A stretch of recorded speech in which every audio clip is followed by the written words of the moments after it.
Welcome to the second part of our lecture on artificial insemination. So we'll start with the insemination in the cow or the heifer. So of course, before we are going to inseminate, we must first be able to detect heat. And for us to be able to detect heat or estrus, we must be familiarized now with the common clinical signs of uh, a cow or a heifer that is in heat. And one of that is standing heat. So when we say standing heat, now the cow or the heifer stands to be mounted by another female. For the time of insemination for cattle, we have 2 times daily heat detection. So that is when, for example, we detect a cow or a heifer to be in heat or in standing heat in the morning, for example, about 6 p.m. So we can inseminate the cow or the heifer 12 hours after observed in a standing heat. So that is AM PM rule. So for example, we detect the cow or the heifer to be in heat in the morning, we can do the insemination later in the afternoon or in the evening. So that is morning and night rule, no AM PM rule. So we can also inseminate on the day of estrus. So for example, we detected the cow or the heifer to be in heat at 6 a.m. or 4 a.m. So we can detect, or we can rather inseminate that particular cow 12 hours later. So that is about 4 p.m. or 6 p.m. respectively. It is important to note that for commercial inseminators, no, so they only check the heat once a day, so they get the same results, based on experience. So we have different protocol in order to synchronize estrus for cow or the heifer. So we have here the ovasync, that is one protocol. We also have the co-sync, and another option that is available for heifer and the cow for synchronization or timed AI is the use of CIDR, that stands for the Controlled Internal Drug Release. So just like the MGA, the CIDR serve as a transport mechanism for the hormone progesterone, to be utilized in the female in attempts to modify her reproductive cycle for breeding. So all females under this protocol gets inseminated. So again, when we are going to use these protocols, we are not looking for estrus anymore. So we do away with heat detection because the onset of estrus after following this protocol is already synchronized or timed. So we can already expect when for example, the heat or the ovulation will take place. So the end of the protocol, we set time to inseminate, and we inseminate all the female animals. In the case of the swine or the sow or the gilt, so we detect, the heat daily, 2 times a day. So that is also an AM PM. So one in the morning and one in the afternoon. And for the sow and the gills, of course, they differ according to their length of the estrus. So for the sow, it is longer, while for the gilt, it is shorter. So when we detected, for example, a sow to be in heat in the morning, we can do the insemination 24 and 36 hours after. So that is after one day, after the sow has been seen in estrus. While for the gilt, now the time of insemination after heat detection is shorter, so that is about 12 and 24 hours after first seen in estrus. Of course, you do 2 times, insemination for the sow and the gilt. For the sheep, that is almost similar to that of the sow and the gilt. So that is 12 to 18 hours after seen in estrus. So you do the insemination. So in horses, insemination can be done every second day, beginning on day 3 of heat. So it is important to breed the mare when the follicle will reach about 40 to 45 millimeter in size. So this can be done via palpation or ultrasound. So breed 24 hours after HCG injection. So this is one of the protocol for the mare. We inject human chorionic gonadotropin. So it has an LH-like activity. So HCG is given when a 35 millimeter follicle is present. So ovulation will occur 36 to 40 hours after HCG. So this hormone HCG has an LH-like activity, so it will induce ovulation. We can also use GnRH agonist, the desmorelin, in order to induce ovulation in the mare. So of course, when we are going to do that, when we are going to inject HCG, so this is important, no, to time the breeding of the mare to achieve optimal conception. So of course, it is also important, no, to know when do we do breeding relative to the ovulation in the mare. So according to some references, the conception rates are highest when mares are inseminated 36 hours before and up to the time of ovulation. So of course, this is now the unique characteristic of the mare. No? So we have to consider the size of the follicle in order for us, no, to time the insemination optimally, and that should be the follicle should reach about 40 to 45 millimeter in order for us, no, to inseminate the mare. So again, the follicle size determination is important for insemination in the mare. So the ultrasound is used in order to determine the diameter of the follicle, and again, the requirement is the follicle should be reach, the size about 40 to 45 millimeter in diameter. So again, this can be done via ultrasound, and of course we detected here the follicle. The follicle is located on the upper left, and this is of course this is the black part here. So we can measure the diameter of the follicle by a caliper. So every line, in this particular ultrasound is about 1 centimeter apart.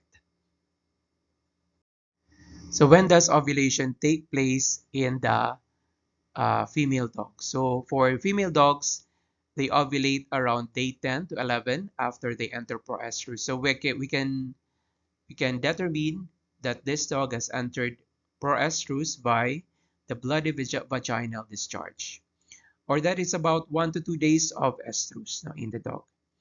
There are different ways by which we can detect the ovulation in the dogs. The first is to assay the LH.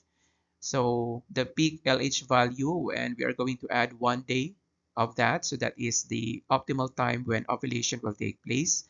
Another is the progesterone assay. So ovulation occurs when the progesterone blood levels will reach about 5 to 6 nanogram per ml. So this value is the same whatever the size of the dog. Another important test is to do cytology or the vaginal smear. So ovulation can be detected when the cornified, no, the percent of the cornified cells will reach more than 50%. It is important to note that for dogs, the canine oocytes are ovulated not as secondary oocyte but as primary oocytes. So therefore, the primary oocytes must mature to secondary oocytes before fertilization. So for dogs, the canine ovulation is characterized by the release of the primary oocytes, which may take 12 to up to 36 hours. So further 60 hours are needed for maturation to secondary oocytes, which then remain fertile for about 48 hours. So the time of insemination will vary according to what type of semen is used. So when we are going to use fresh or cold semen, whether we are doing natural or artificial insemination, we can inseminate 2 days after ovulation was detected, and again 48 and 72 hours later. When we are going to use frozen semen, we can inseminate on the day 5 to 7 after ovulation. So in the case of the dog, we do the insemination after ovulation. That is because the primary oocytes that is released during ovulation must first ovulate, or rather must first mature into the secondary oocyte. So uterine insemination is said to be better when compared with the cervical insemination in the dog.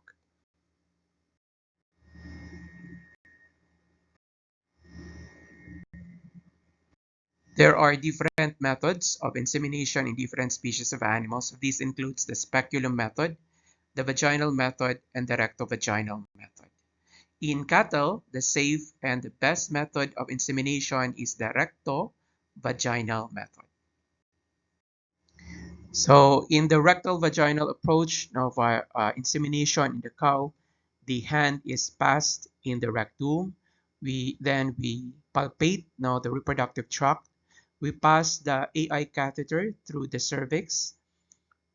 Then the catheter goes to the uterine body, and in the uterine body, it is we actually deposit the semen. For the artificial insemination in the mare, so we utilize the vaginal method. The hand is passed through the vagina, and the inseminating tube, the inseminating tube is guided by the hand to the site of insemination, and then the semen is deposited on this part. Of course, in this method, there is a risk of contamination and injury of the female genitalia. For the artificial insemination in the sow, so we use the vaginal approach in order to do the AI. And in this example, we utilize the spiral catheter. So of course, when we are going to insert this spiral catheter, the spiral catheter inserted via the counterclockwise manner. And this should be in the upward direction at a 45-degree angle. The semen is deposited in the cervix. This diagram shows the anatomy of the uterus of the sow and the sperm deposition sites during AI. So of course, the different parts of the reproductive tract of the pigs are the vagina, we have the cervix, the uterine body, and the uterine horn, as well as we also have here the ovary. So there are different ways by which we can do artificial insemination in the sow, but the most commonly used is the cervical AI. So of course, in the cervical AI, we deposited we deposit the semen in the cervix. So that is also known as the CAI, the cervical AI. We also have the post-cervical AI or the post-CAI. So again, that is from the name itself, now we deposit the semen in the uterine body. So that is after the cervix, post-cervical AI. So that is in the uterine body. We also have the deep, the deep intrauterine insemination or the DUI. The semen is deposited in the uterine horn. Of course, this is less commonly used. Another less commonly used technique for AI and pig is the laparoscopic, the laparoscopic intraoviductal AI. So that is ITAI, intraoviductal. And we, of course, deposited the semen in the oviduct. These are the different catheters that are used for AI in the sow. So of course we have here the first one is the spiral tip catheter. This is of course mimics now um, the spiral corkscrew tip of the glans penis of the boar. We also have the foam tip catheter, and both of these catheters are inserted in the cervix where the semen is deposited. We also have the intrauterine catheter, and of course, the semen is deposited in the uterine body. So again, in the intrauterine device or the intrauterine catheter, we put the catheter in the cervix and let it sit for 5 minutes. This will dilate the rest of the cervix, and another catheter here is found inside, which is passed forward in the uterus. So again, the semen is deposited not in the cervix but in the uterus. This is a diagram showing the different catheters used in swine AI. So the first one here is the spiral tip catheter. The second one here is the foam tip catheter. And the third one here is the multi-ring tip catheter. The letter B represents the post-cervical catheter that is used for the post-cervical AI. For dogs, the vaginal method is used now in artificial insemination.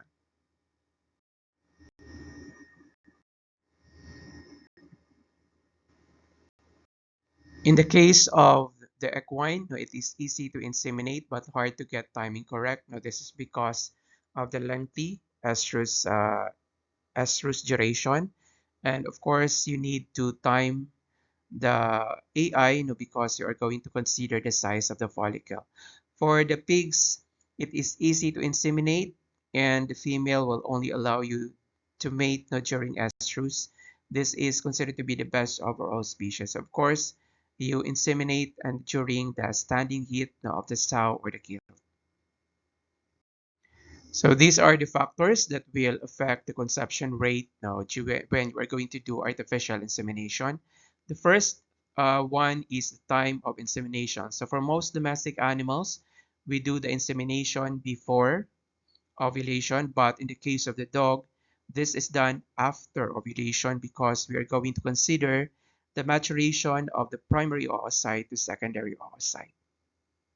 Another is the number of the sperm inseminated. So we have a threshold number of sperm that we need to inseminate in order to achieve optimal fertilization.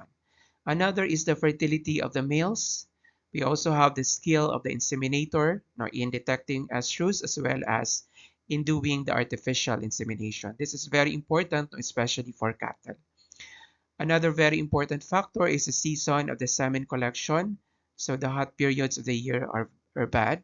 The season will affect the quality of the semen, and of course, the ambient temperature will, for example, decrease the quality of the semen that is being collected. These are a comparison of the use and success of AI in different animal species. So starting with cattle, for the heifer or the dry cows, the liquid AI is considered to be okay. Frozen is also okay. This is the pregnancy rate, so 60 to 70%. So for example, when you are going to inseminate 100 cows, the pregnancy rate for that is about 60% to 70%. One of the major problems here is the logistics of timed AI. So of course, you need to have investment for drugs in order to do estrus synchronization.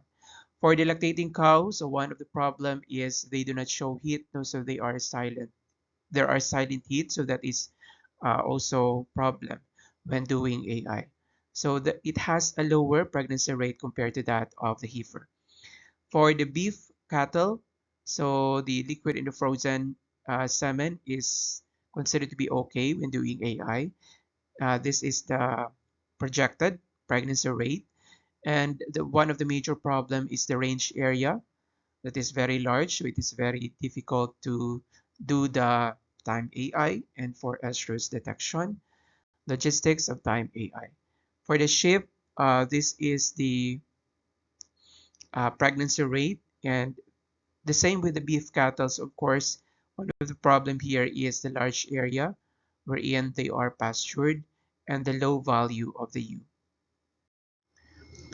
For swine, the liquid semen is okay compared to that of the frozen semen. So of course, the fresh diluted semen for intracervical insemination is the most used technique for pigs, and it has a relatively higher pregnancy rate. In the case of the turkey, so it has a higher pregnancy rate when we do AI, and the liquid semen is better compared to that of the frozen semen. In humans, it has a relatively low pregnancy rate compared to that of other animals. And for dogs, now we have also a relatively a wide range in the success rate of the pregnancy.